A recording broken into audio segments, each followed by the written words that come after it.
allow me to first go to our first reading because it culminates the story of Jacob, who is also known as Israel, and particularly his 12 sons.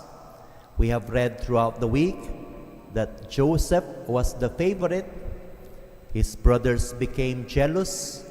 They sold Joseph. Joseph was brought as a slave to Egypt. Joseph rose the ranks. He got the favor of Pharaoh, and during the famine, Joseph met his brothers, forgave them, and he brought the family to Egypt. Now in our reading, Jacob, the father, who is also known as Israel, is nearing his death. And he had a particular wish. Ang sabi niya, bury me where my grandfather Abraham, my father Abraham, your grandfather, was buried. Now where is this? Translating it in modern knowledge, it is like, nag-check ako, Vegan to Tagaytay. Okay. So if you walk from Vegan, that is where Egypt is, all the way to Tagaytay, that is where you bury me. Friends, we are talking about Egypt. They have the most elaborate burial practices.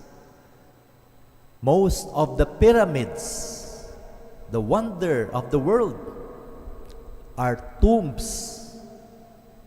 They have perfected the art of mummification. But Israel said, bring me to my father's burial site. Comparing that to the modern world, I will hear people say, Father, dito na lang po kami magpapalibing kasi mas praktikal. Mabibisita kami ng mga anak namin dito. Okay? Pinagsama-sama na namin para madaling puntahan. Napapabayaan kasi doon sa probinsya. These are valid concerns, and this is allowed by the church for as long as we treat with dignity the burial places of our loved ones. But the focus, if we compare with the request in the first reading, is that Israel wanted to be in the promised land. Israel, in their initial understanding of God, simply wanted to be where he believes he will meet God. Yun ang kanyang ultimate focus, not to be far from the God who has called them. Dear friends, I don't think the readings for today is simply or simplistically an advice for us where to bury our dead or where to request ourselves to be buried. In the gospel, Jesus says, I am your master, you are my disciples. When he said, no pupil will be greater than the master, what he meant was, the student will always be, must always be associated with his master.